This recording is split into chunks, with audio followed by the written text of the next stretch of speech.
आज की क्लास में सभी बच्चों का स्वागत है। आज हम पढ़ेंगे विलयन के बारे में। तो आइए देखते हैं परिभाषा। दो या दो से अधिक पदार्थों के समांगी मिश्रण को क्या कहते हैं? विलयन कहते हैं। विलयन दो भागों से मिलकर बना होता है, एक विलय और दूसरा विलायक। दोनों मिलेंगे तो क्या बनाएंगे? विलयन। अब यहाँ पर आप लोग समझेंगे कि विलय क्या होता है। विलय जो है घुलने वाला पदार्थ है जो विलायक में घुलता है, और विलायक क्या होता है? जल, ठीक है, जिसमें विलय पदार्थ जो है घुलता है। इस प्रकार से दोनों मिल करके क्या बनाते हैं? विलयन का निर्माण करते हैं। जैसे उदाहरण में आप समझ सकते हैं,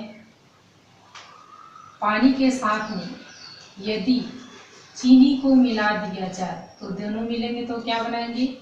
विलयन बनाएंगे। तो चीनी क्या हुआ? विलय हुई, और जल क्या है? विलायक। आइए विलयन के विशेषता के बारे में जानते हैं। विलयन के अवयव विलय और विलायक को कहते हैं। दूसरी विशेषता, विलयन के अवयव परमाणु अणु सभी एक समान होते हैं, अर्थात इसके कण जो है अत्यंत छोटे होते हैं।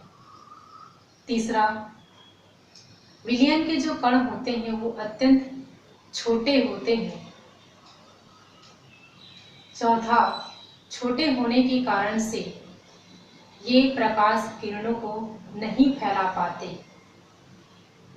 इसके बाद देखते हैं विलयन के प्रकार के बारे में। तो विलयन के दो प्रकार होते हैं। पहला जो होता है आपका संतृप्त विलयन, और दूसरा जो होता है वो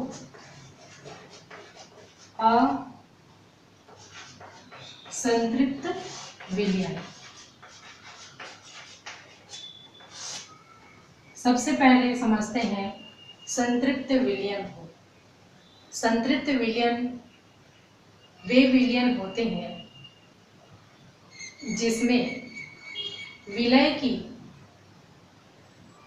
जितनी मात्रा घोली जाए, जिससे विलायक क्या हो जाए? संतृप्त हो जाए, उसे हम क्या कहते हैं? संतृप्त विलयन। इसका अच्छा उदाहरण होता है, एक गिलास में आप इसमें पानी ले लीजिए और इसमें थोड़ी थोड़ी मात्रा करके चीनी डालते जाइए।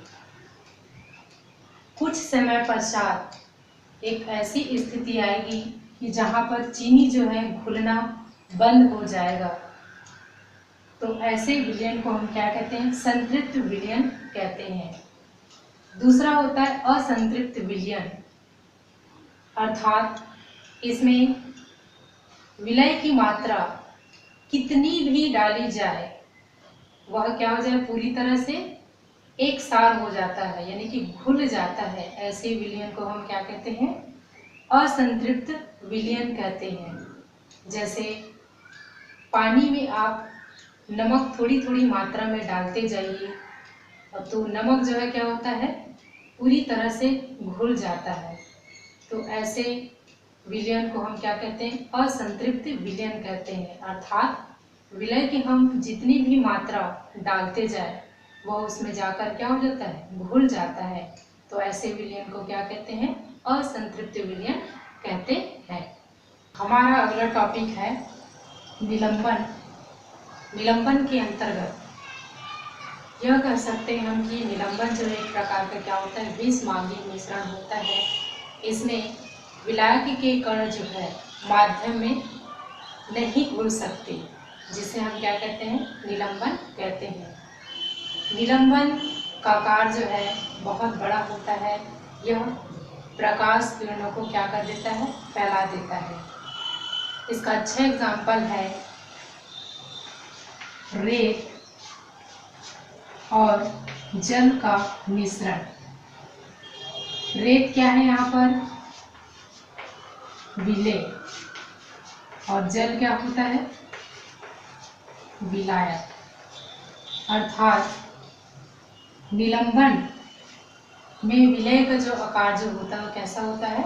बड़ा होता है, जिन्हें हम आसानी से देख सकते हैं। दूसरा हमारा टॉपिक है कोलाइड। कोलाइड जो है मिश्रण की विलयन और निलंबन की बीच की प्रावस्था होती है, जिसे हम क्या कहते हैं? कोलाइड कहते हैं। इसका आकार जो है बहुत ही छोटा होता है, इसे देखा नहीं जा सकता। यह प्रकाश किरणों को क्या कर देता है? फैला देता है। इसका उदाहरण है कोहरा, बादल आदि। कहने का तात्पर्य है कि कोलाइड जो है एक विषमांगी मिश्रण होता है, लेकिन समांगी मिश्रण की तरह प्रतीत होता है। इसके बाद हमारा अगला टॉपिक है टिंडल प्रभाव। टिंडल प्रभाव को रॉबर्ट ब्राउन ने सन 1887 में प्रस्तुत किया था। इसके अनुसार किसी प्रकाश किरण को कोलाइडी विलयन में प्रवेश कराते हैं तो वह प्रकाश किरण को क्या कर देता है? फैला देता है। इसे हम क्या कहते हैं? टिंडल प्रभाव कहते हैं। उदाहरण से हम इसे समझ सकते हैं।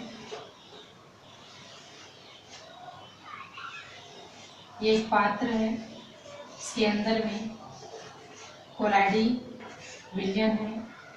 जब इस कोलाइडी विलयन में कोई प्रकाश किरण को प्रवेश कराते हैं तो यह प्रकाश किरण जो है कैसा दिखाई देता है? हमें फैलता हुआ प्रतीत होता है।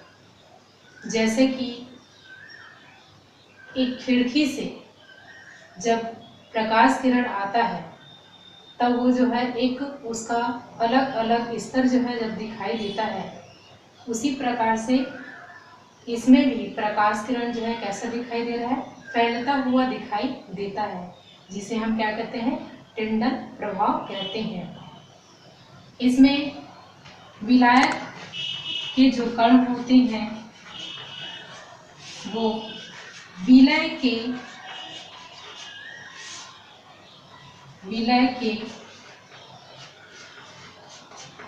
कणों पर एक बल लगाते हैं, जिसके कारण से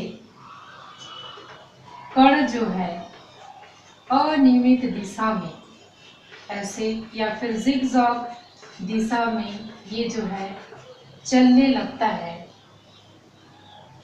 इस अनियमित चलने की दिशा को ही या गति को हम क्या कहते हैं? ब्राउनी गति कहते हैं। धन्यवाद।